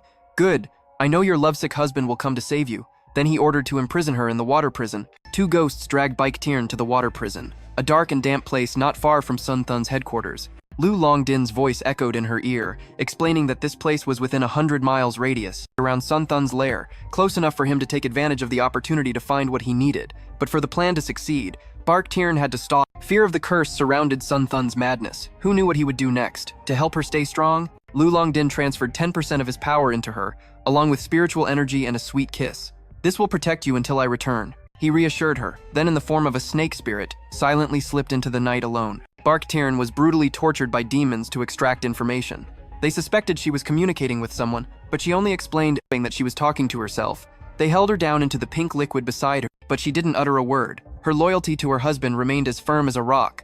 Soon after, the mountain god appeared, furious to the sky. Seeing that threats had no effect, he roared to try another way. But the mountain god's eyes narrowed suspiciously. She was being protected by Lu Longding's spiritual power. "Isn't that right?" He stepped closer, his voice cold for the last time. "Where is Lu Longding?" "I don't know," Bach Tinh replied weakly. The mountain god's patience shattered. He curled his lips into a cruel smile and pointed to a pit full of writhing snakes threateningly. "If you don't speak, I will throw you down there. Aren't they just like the snake you cherish?" Bach Tinh swallowed hard, eyes wide open. Looking at the pile of disgusting blue-green snakes crawling before her, Bach Tinh remained silent without a word. Frustrated, the mountain god cast a spell and threw her into the deep pit. At first, she hoped Lu Longding's spiritual energy would protect her, but it was useless. The snake slithered over her body, squeezing tightly as if wanting to crush her bones. Her breath gradually ran out, vision blurred under the pressure around her neck. The mountain god stood watching with an unreadable expression. Then after a while, the mountain god reached out and pulled her up, muttering, "Lu Longding will come soon." Bach Tinh collapsed. Pain and nausea overwhelmed her, causing her to vomit repeatedly from the ordeal. Just then, a snake appeared. It was Lu Longding in the form of a white snake. The mountain god smiled mockingly, grabbing Bach Tin's chin, saying, "I'm listening." "Aren't you afraid?" he mocked. "Living every day beside a poisonous snake like the ones that almost killed you." Lu Longding's eyes blazed with anger as he growled, "Let her go!" Amid the coiled scales of his tail, he revealed a blazing red energy, a mysterious power he had brought back. "If you don't release her, we both die." The mountain god hesitated, eyes wavering. "You really dare bring that here?" From outside, Bach Tinh was stunned watching the scene. That was the weapon Lu Longding found to fight him. The mountain god gritted his teeth, cursing. He suddenly lunged, grabbed Bach Tinh by the neck, and threw her into the air. "Let's see if your tail is faster or my hand." The mountain god immediately released her. Bach Tinh fell freely. Lu Longding's eyes widened in horror. He shouted loudly, "Bach Tinh!" The mountain god smiled triumphantly and vanished without a trace. Bach Tinh fell rapidly into the abyss. Longding spun around, darting upward with his long tail, just in time to catch her midair before she hit the ground. Lu Longding gently unwound the coils of his tail wrapped around Bach Tinh, but her face twisted in discomfort. "What's wrong?" he asked, noticing her unusual expression. "Just tired," she replied vaguely, avoiding the real reason. The slimy feeling from the snakes still lingered on her skin. That night at home, Bach Tinh soaked in a warm bath, scrubbing every inch, but the disgusting sensation didn't disappear. The haunting couldn't be washed away. Suddenly, the door opened. Lu Longding entered silently. He stepped behind her and wrapped his arms around her shoulders. Still, sitting in the tub, Bach Tinh froze. Lu Longding sensed something was wrong. His eyes narrowed. "Are you avoiding me?" "No, I just want to bathe first," she stammered. But Lu Longding was unconvinced. He gently but firmly turned her around. His possessive gaze declared, "You are my wife, and you belong only to me." Then he bent down and kissed her deeply and passionately. But in Bach Tin's mind, the image of the snake pit still haunted her. The way the snakes coiled around her body, she couldn't shake off that chill. A few days later, Bach Tin's grandmother said something that made the atmosphere heavy. "If you are really pregnant with Lu Longding's child, you might lose your life." Bach Tin immediately dismissed it. "No way. I won't die just because of that." Besides, she believed she was the reincarnation of the White Flower Fairy, but her grandmother was completely unconvinced. Lu Longding said something, "And you believe it right away?" She snapped during their heated argument. Lu Longding entered, face full of anger. The grandmother immediately turned to him defiantly. "If Bach Tin really is the reincarnation of the White Flower Fairy, then prove it. Maybe then she will return to her original body." This time Lu Longding didn't avoid it. He took them to a secret place sealed off the tomb of Lady White Flower, where the coffin had been kept for many years. Standing before the tomb, Bach Tin's grandmother remained firm. "Where is the proof? Let everyone see it." Bach Tin anxiously hugged Longdin's arm. "You don't have to do this." Her grandmother angrily brushed her hand away from Longdin and shouted, "Today, I will show you his true face." "Hurry and open the coffin," he said calmly, gently holding her hand with a tender voice. "It will be fine." Her grandmother became increasingly malicious, but before Lu Longdin could act, Bach Tin interrupted. "That doesn't matter to me. Even if I'm not Lady Bach Hoa, I still want this baby, and I want to be with him." However, Lu Longdin had made up his mind. Some truths must be revealed. He held a talisman and chanted a mantra. A circle of blue light rose in the cave, and mist slowly enveloped the coffin. Moments later, the coffin opened, revealing a corpse with a face identical to Bach Tin's. Lu Longdin turned to her grandmother. "You asked for proof. This is the proof." He told Bach Tin to lie down. If she truly was Lady Bach Hoa, then from now on, she must keep her word and not interfere with our future anymore, he said resolutely. Bach Tin stepped up, climbed into the coffin, and lay on the corpse, mimicking the pose exactly. At that moment, a brilliant light burst through her body. She merged with Lady Bach Hoa. Her grandmother was stunned, eyes wide in disbelief. In despair, she stammered, "Impossible, no way." Her grandmother turned hurriedly. "Tin, do you feel anything wrong in your body?" Bach Tin slowly sat up and gently said, "I'm fine, just a little discomfort in my stomach." Lu Longdin sat beside her and explained softly, "That's because in your past life, you weren't pregnant, but now the baby is a new soul living inside you." Her grandmother was shocked and collapsed to the ground, mumbling, "Impossible, how could this happen?" Lu Longdin lifted Bach Tin, turned, and left. Before stepping out of the cave, he coldly said, "Keep your promise and don't bother us anymore." Previously, when facing the mountain god together, Bach Tin had resented Lu Longdin, but after this, she realized she truly could not be separated from him. Back home, a sage came to examine her pulse. After the checkup, he gave good news. Both mother and child were healthy and just needed plenty of rest. Then he added a final warning. "You must avoid certain marital activities. At this frequency, it's not good." Bach Tin quickly turned her face away, blushing deeply. She buried her face in the old doctor's hands. He laughed and then disappeared, leaving the two of them alone. Lu Longdin turned and smiled mischievously. "Why are you blushing like that?" Bach Tin peeked through her fingers and whispered, "I just still can't believe we're really going to have a family. I haven't prepared anything for the baby yet." But he said the baby could be born human or a snake. To ease her sadness after the incident with her grandmother, while having breakfast together, he said he would take her out on a gentle date. The two looked like a young, attractive couple, drawing gazes and admiration wherever they went. She smiled brightly and asked him to take a photo. But when she saw the result, her face fell. "Such a pretty face and figure, but the photo makes me look like a short stub." "You're a terrible photographer," she pouted lightly. This is typical of men when taking pictures of women. Even professional wedding photographers find taking photos of their wives a torment and obsession. "See, I told you I was wrong," he said gently. "Then teach me," she replied before he could answer. Suddenly, her eyes caught something in the crowd ahead. Without a word, she grabbed his hand and pulled him along. They pushed through the crowd and found the source of the commotion, an animal performance. Led by a young girl whose face was strikingly similar to hers but much younger. A man in the crowd threw money at her, demanding the animal perform a flip. The young girl, resembling her, cracked a whip at a small trembling fox, ordering it to perform. The scared fox tried but failed. She whipped it again mercilessly. This time, with a painful cry, the fox managed the flip. The crowd applauded loudly, mocking, unaware of the cruelty. Afterwards, the fox lay motionless in pain, looking pitiful. Yenko pulled out a talisman and faced the crowd. Was the flip fun? The fox lay in pain, motionless and pitiful. Yenko pulled out a talisman and turned to the crowd. "Want to see something more fun? Want to see something even more fun? Watch the fox transform into a person." She slapped the talisman hard on the fox's head. In the blink of an eye, the creature transformed into a handsome young man, his eyes full of melancholy as he looked at her. The crowd gasped and scattered in panic. Lu Longdin stepped forward, warning, "Aren't you afraid of karma when you mistreat spirit beasts?" Yenko sneered contemptuously, "More than those hypocritical immortals." Bach Tin stood there stunned. Hadn't she already been defeated? Why did she come back, and even younger? As if reading her thoughts, Yenko revealed, "I absorbed the fox's spiritual energy to regain my youth," she said bitterly. "Love makes people blind. I once loved a filthy man like you." Her voice was icy as she grasped the fox's tail. Pulling it cruelly, I gave him everything, loved him wholeheartedly, but he never valued me. The bond between immortal and disciple always ends in tragedy. Then she turned to Bach Tin. "Next will be you." Bach Tin snapped, "I'm not like you." But Yenko just laughed. "You don't like how I treat immortals, do you? Right? But I don't care." With a sly look, she dropped a sentence that threw everything into chaos. "Your precious fiancé is having an affair with another woman." Lu Longdin winked and then disappeared. Leaving behind chaos and a seed of doubt, Bach Tin looked at Lu Longdin with a pained gaze, searching for answers. But he just stood silently, his face somber. He had never completely defeated Yenko. Now, with the fox's spiritual energy inside her, she was stronger than before and was hunting other immortals. He had to act fast. Breaking the silence, Bach Tin raised her voice. "What do you mean by that? Who are you having an affair with? If you betray me, I will."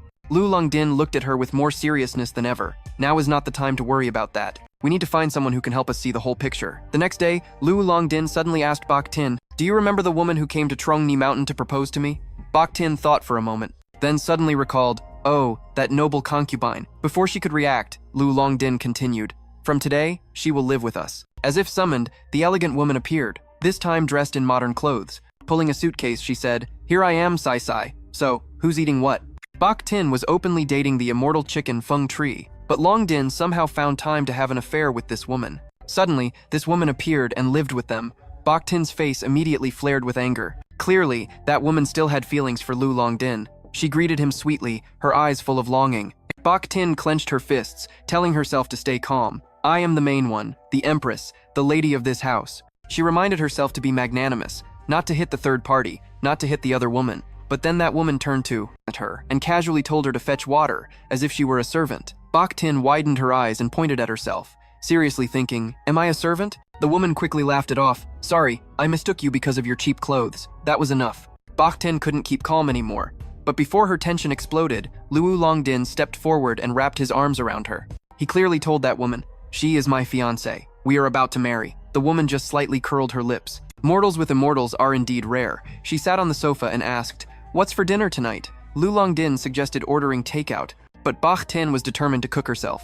Her face was radiant but full of killing intent. Bach Tin went alone into the kitchen, cooking and arranging everything politely. While cooking, she thought vaguely, feeling extremely annoyed. Meanwhile, Lu Long Din and that woman chatted in the living room. The food was brought out. She glanced sideways, waving her hand in front of her face, showing displeasure at the food's smell. Bach Tin still put on a sweet facade. Your dinner is here, dear customer. But none of them wanted it. Everyone was picky. Oops, I meant everyone was picky. I mocked. The dishes didn't look quite right. Food for humans just arrived and already treated like this? Bach Tin put her hands on her hips, looking defiant. Usually gentle, modest, and virtuous, but when it comes to her man, everyone turns into a venomous snake. Lu Long Din hurried to explain. Usually, I cook. Bach Tin is still learning. She smiled lightly. Then cook for me, okay? Noodles or anything delicious. The atmosphere between the two women instantly froze. An unspoken boundary was drawn. Long Din stood outside, sweating profusely. He silently got up and went into the kitchen. Unbelievable. Bach Tin was boiling mad. She had just arrived and already made her fiancé. My wedding was to serve in the kitchen? How could a woman who holds her head high with such arrogance not even manage basic cooking? Try looking at the food you cook. Even my dog might reject it. If he chooses someone else, who can you blame?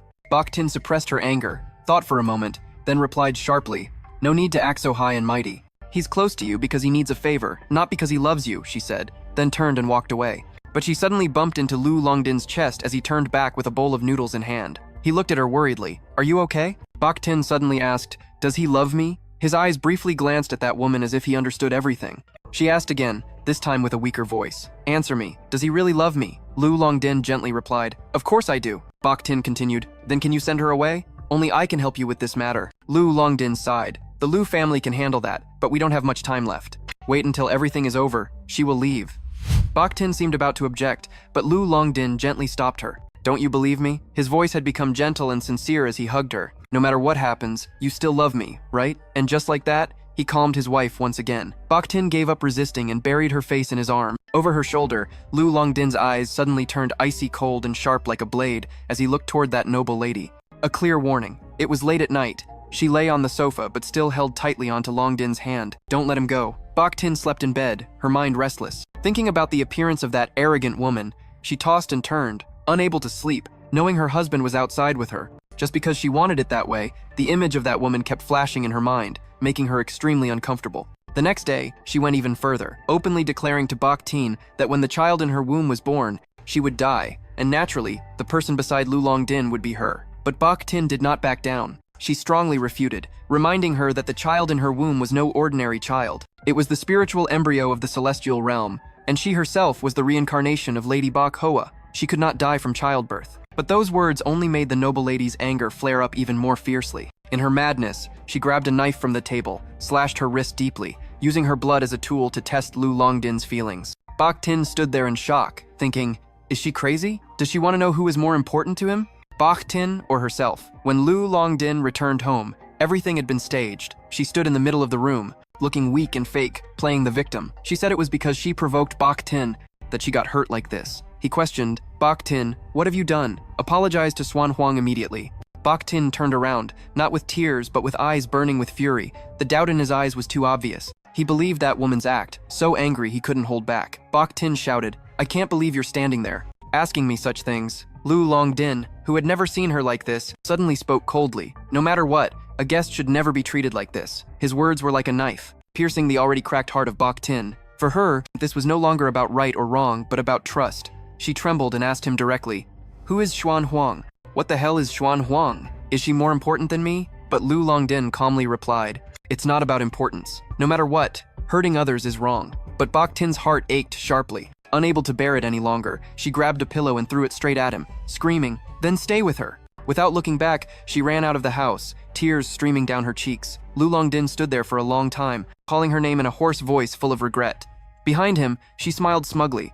Her plan had succeeded. Bach Tin ran through every street, filled with resentment and pain. When she reached the riverbank, she felt completely helpless. If Feng Tri were here, he would definitely believe her, stand by her, and protect her. But now Feng Tri couldn't leave the city. With no other choice, she took out the talisman that Ha Than had once given her. After a moment, a straw boat appeared. Bach Tin stepped onto the boat, drew back the curtain, and saw Ha Than sitting there smoking a pipe, still with his usual disdainful attitude. This time in a female form, truly a real brosis when calling him brother and sister. Ha Than said in a come-on baby tone, wait, are you being bullied by that white snake? Just tell me, I will take revenge for you, Bike Turn. Sit down.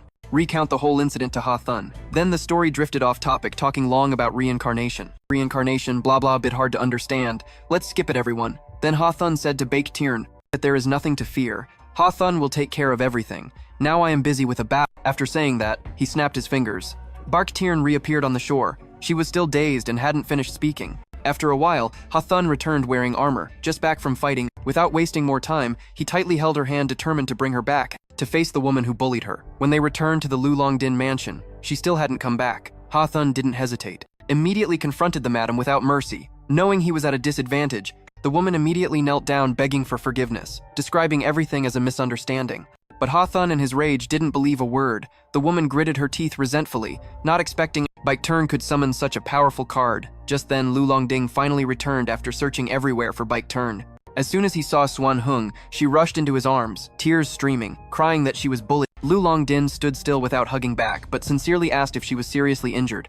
The woman continued to pretend to be weak, saying it was all her fault, that she was careless and got hurt like that. Witnessing that scene, Bark Teen's anger flared up again. She rolled up her sleeves, intending to fight her, but Ha Thun quickly held her hand to stop her from acting rashly.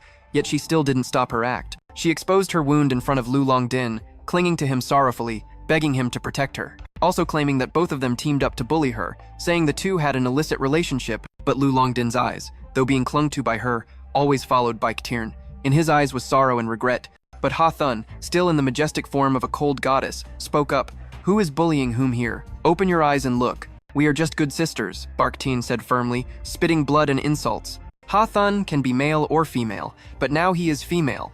Xuan Hung, you are not only colorblind, but also good at nonsense. Xuan Hung gritted her teeth and turned to Lu Longding, questioning, how can you just stand there watching me be humiliated like this? Ha Thun laughed scornfully at that hypocrisy, bluntly reminding that Lu Longdin is the father of the child in Bark Tiern's womb. Who do you think he will side with? From beginning to end, he only used you. Her pride shattered. She desperately begged Lu Longdin to promise to do anything to be with him, but his reply was as cold as ice. So are you ready to die for me? She asked, her eyes lost at this moment. She finally understood that in his heart she never had a place. In a frenzy, she slapped him hard, cursed him harshly before leaving. She also cursed Bak Tiern, saying she would live a life full of pain. Lu Longding coldly turned to Ha Thun and ordered, enough, you can go now. But Ha Thun didn't yield. If you continue to bully Bark Tiern, I will not leave. The atmosphere between the two gods was tense like a stretched string.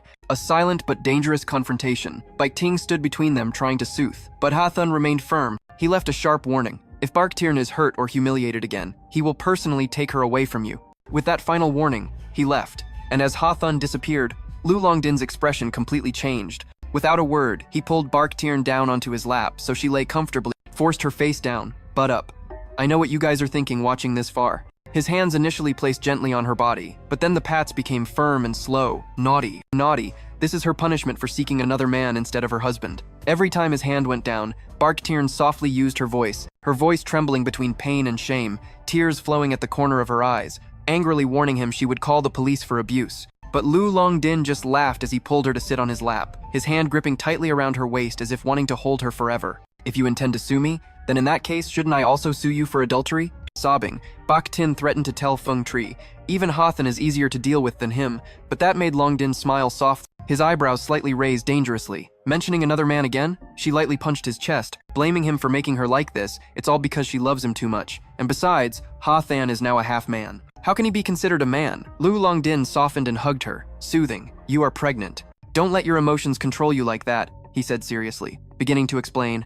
My original plan was to deal with Yenko thoroughly first, then transfer the magic power to that noble female tribal member so Bach Tin wouldn't get involved and could avoid all danger. Everything I did was for you and the child. But now everything has fallen apart. That plan can no longer be carried out. Sighing, Lu Longdin decided it was time to return to Truong Ni Mountain. The next day they arrived at Truong Ni Sun. The brothers and sisters in the family welcomed them with warm smiles. Lu Longdin's younger sister quickly teased, "Did you bully your sister-in-law?" She also reminded that the Lu family has very strict rules against men who dare lay hands on their wives. While Bach Tin stayed to chat with the little kids, Lu Longdin was called aside by two billionaires with serious expressions, quietly saying, "Yen, she is impersonating a member of the Lu family, going around killing people, severely tarnishing the family's reputation." Meanwhile, Bach Tin was happily listening to the kids' chatter. A little girl excitedly boasted that she had learned palm reading and asked if she could read her sister-in-law's palm. Bach Tin happily extended her hand. The girl focused on the lines, her eyes brightening, then smiled and exclaimed, "It's a girl." Bach Tin was stunned, then softly laughed. Unexpectedly, such good news came suddenly, but before she could fully rejoice, the girl's expression darkened, her voice small, hesitant and fearful. "In a few months, there will be a great disaster and danger to your life, sister." Bach Tin gently reassured her. "You are the reincarnation of the White Flower Fairy. You will be fine." But the girl shook her head. "I have seen this palm line before, on the hands of 3 elders. With my current ability, I can't see much more. But I do know your palm has a life spiral point. Maybe my master can help." Bach Tin blinked in surprise. "Who is your master?" The girl nodded eagerly, eyes shining. "My master is very skilled, and insists we meet him." Bach Tin ventured deeper into the quiet mountain behind the White Ridge. Walking lightly, full of excitement, they arrived at a cave hidden halfway up the mountain where a man dressed in ancient robes sat cross-legged in silence. As soon as his eyes met Bach Tin's, he immediately proposed she become his disciple. Why does everyone who meets Bach Tin want her to become their disciple? Bach Tin was flustered by the sudden offer. She asked if he knew her. The calm man replied she did not know him, but he had known her long before they met. In his hand was a mirror that could see through everything in the world. Strangely, the mirror often showed her face. A chill ran down Bach Tin's spine. She briefly doubted, could he have been watching her all along? But the little girl beside her innocently reassured. "My master is a good person, really. Trust him." The man smiled and gently told the girl, "Go pick some tea leaves on the mountain. I and this young lady will enjoy tea together." Bach Tin trusted him, and the girl happily ran off, promising to return soon. Once the girl disappeared, Bach Tin asked if there was something he didn't want the girl to hear. He remained calm as before, replying, "It's not a secret, but a truth that children shouldn't bear. I was once very powerful, nearly equal to Bach Hoa, a living legend, but I was sealed here by a false accusation. If you accept to be my disciple," he said, "I will grant you unimaginable power. The whole world could lie at your feet." But Bach Tin was uninterested in power. She was pregnant, and all she wished for was a peaceful life with the child.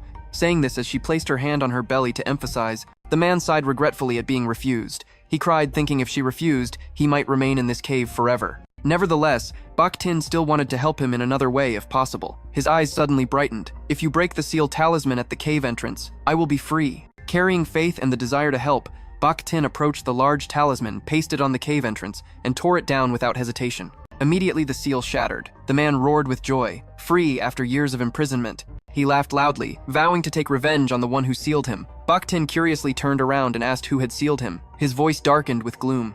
It was the only phoenix in the world. Bach Tin was stunned. The only phoenix. It could be no one else but Feng Tri. Before she could do anything, he dashed out of the cave like a storm. Spiritual power surged, thanking her for freeing him. Bach Tin ran out, watching in shock, realizing it was too late. She had accidentally pushed Feng Tri into danger. Long Din's younger sister returned, confused, not understanding what had happened. Back home, Bach Tin hurried to find Lu Longdin and his younger sister, but found no trace. But even Feng Tri could not be contacted. At this moment, all immortals became elusive. Suddenly, someone replied it was Feng Tri. Before Bach Tin could confess the disaster she had caused, Feng Tri happily shared good news. Lu Longdin had exposed all the crimes of Yenko, who had abused the Lu family name to do evil.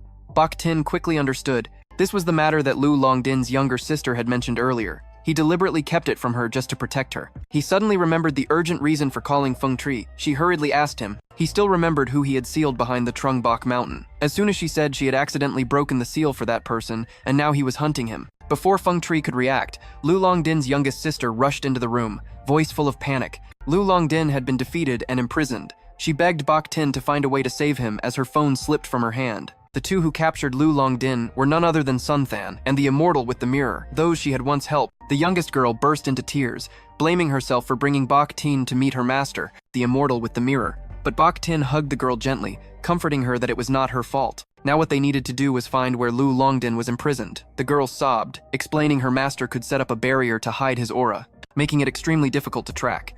But Bach Tin guessed silently that if Sun Than was involved, it was very likely the place where the ghostly crowd had once taken her. Without hesitation, she immediately set off deep into the forest. Soon after, Sun Than stepped out of the shadows. Bach Tin nearly shouted, "Return Lu Longdin to me," but he coldly tightened his grip around her neck. Enraged by her audacity to command him, he dragged her to the newly erected shrine, proudly showing it off as if it were a sacred temple. But to Bach Tin, it was just a place of dark magic stained with resentment. Sun then sneered contemptuously at her desire to save Longdin, promising to show her, but in a way that would break her heart. Using his power, he drew a magic circle in front of her. In an instant, the scene appeared of Lu Longdin, covered in blood, enduring horrific torture. Her heart twisted painfully. She begged Sun Than, reminding him that she was the one who helped him regain his body at Sao. Why would he want to kill Lu Longdin? But Sun Than was unmoved. "He insulted me. That is unforgivable. Worse, he wants to humiliate Bach Tin in front of Lu Longdin, deepening his cruel plot." He bound her hands with iron chains, suspending her in midair. Her legs were also locked, unable to move. He dragged Lu Longdin close, forcing him to witness the woman he loved being tormented. This was Sun Than's way of revenge. Sun Than's cruelty knew no bounds. He stomped hard on Lu Longdin's head against the cold stone floor, crushing every bit of pride left in him. Just then, the man with the mirror appeared. His voice calm, he demanded Sun Than stop. But Sun Than, blinded by pride, sneered and refused outright. And to him, this was absolutely not the time to show mercy. He declared he would release them only after he was done playing. With a twisted, gleeful smile, he reached for Bach Tin, tearing her wool sweater, deliberately humiliating her in front of Lu Longdin. He lunged to bite Bach Tin's neck. She screamed in pain, but before he could continue, a lower-level spirit hastily appeared. With a twisted, delighted smile, he reached toward Bach Tin and tore her wool sweater, deliberately humiliating her right in front of Lu Longdin. He lunged to bite Bach Tin's neck. She screamed in pain, but before he could continue, a subordinate spirit hurriedly appeared to report that the Lu clan had arrived, along with many ancient and powerful spirit beast immortals. Just as reported, waves of divine power surged relentlessly, surrounding the entire area. Leading was Liu Liyun, the older sister of Liu Longding, her sharp aura and booming voice like a command. "Release my younger brother and Bach Tin Ra." However, the mountain god showed no fear in his eyes. They were nothing more than filthy ants beneath him, unaware that Lulavan's sister had long sown a trace of spiritual energy into Bach Tin to help them track her exact location, even after being guarded by the mirror human's barrier. Yet Sun Than's arrogance did not shake the fear he once held for the Lu family, which had now vanished. He had absolute faith in his newly acquired power, and immediately launched an attack. Streams of dark energy surged like violent waves toward the immortals who hadn't reacted in time. Their vitality began to drain, weakening their bodies rapidly. But Sun Than's cold gaze continued to fix on Lulavan mercilessly as he charged straight at her. She tried to dodge, but his speed surpassed her reaction. At that moment, a brilliant phoenix feather tore through the sky. It collided with the dark energy and shattered it with dazzling light. Both Sun Than and the mirror human were astonished. But the mirror human soon realized it was Feng Tri. A gleam of joy flashed in his eyes. This was the moment he had waited so long for to take revenge on the last Phoenix clan member in existence. Just as expected, Feng Tri descended like a divine light, and he was not alone standing beside him. With a single wound was Lu Longdin. Their arrival stunned everyone. Sun Than could hardly believe his eyes. Lu Longdin calmly explained that the snake he had captured all this time was just a puppet. Without another word, the mirror human lunged to attack Feng Tri. But Feng Tri was as quick as lightning, easily dodging and counterattacking fiercely. Meanwhile, Sun Than launched another strike at Lu Longdin. The battlefield exploded with fierce clashes. Bach Tin was still chained, watching everything unfold in the blink of an eye. Her heart heavy once again, she was the one being protected. Once again by Lu Longdin. Feng Tri, everyone was fighting and bleeding for her. This time, she didn't want to be weak anymore. In that moment of determination, rising, a miracle happened. A graceful figure descended. A woman in radiant traditional attire, adorned with shimmering jewels like stars, noble in aura and divine in demeanor. This was Bach Hoa Fairy Princess. The chains binding Bach Tin suddenly shattered into dust like fine sand. The entire battlefield gasped in amazement. Lu Longdin's eyes darkened, worry flooding his heart for Bach Tin. Yet, all the immortals present bowed their heads, acknowledging the supreme presence descending. Even Sun Than and the mirror human stood motionless, showing rare respect. Bach Hoa Fairy Princess stood there, exuding majesty and gentleness. Her voice was soft but echoed like a command.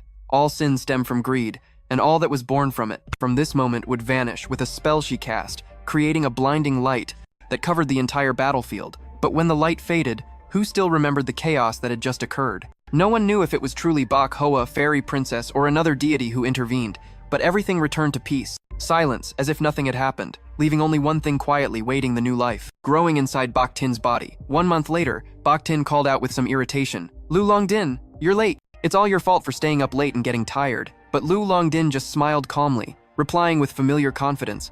This time the customer has to wait. Even if it's Bach Tian Ko arriving late, no one dares complain. Bach Tin blushed but still held his hand, pulling him hurriedly. Behind, Lu Longdin followed closely, voice worried. Slow down, you're pregnant. And so their peaceful days continued. Together, they faced new supernatural cases and solved spiritual mysteries. Hand in hand, they continued on the peaceful path they had chosen. Bach Tin blinked. What reward? No answer. He bent down and kissed her deeply. The intense kiss swept away all her thoughts. The next day, Lu Longdin took her to a festival where mutants and immortals gathered. He told her that on the day the Dragon King ascended to heaven, all the immortals came here to pay respects and pray when the festival began. Lu Longdin led Bach Tin forward. A giant dragon slowly raised its head, making her excited. She ran forward to capture the moment. Lu Longdin stepped back so she could enjoy herself freely, but when she got close, the Dragon King's eyes darkened suddenly and lunged. Lu Longdin immediately recognized the danger and shouted, Bach Tin, get out of the way! It was aiming at him. He said he had to face it. Before he could act, the Dragon King attacked first, flinging him to the ground. Blood poured out. The dragon's body coiled tightly around him. Bach Tin panicked and rushed over, but the Dragon King roared, freezing everyone in place. I have come to demand justice, it bellowed.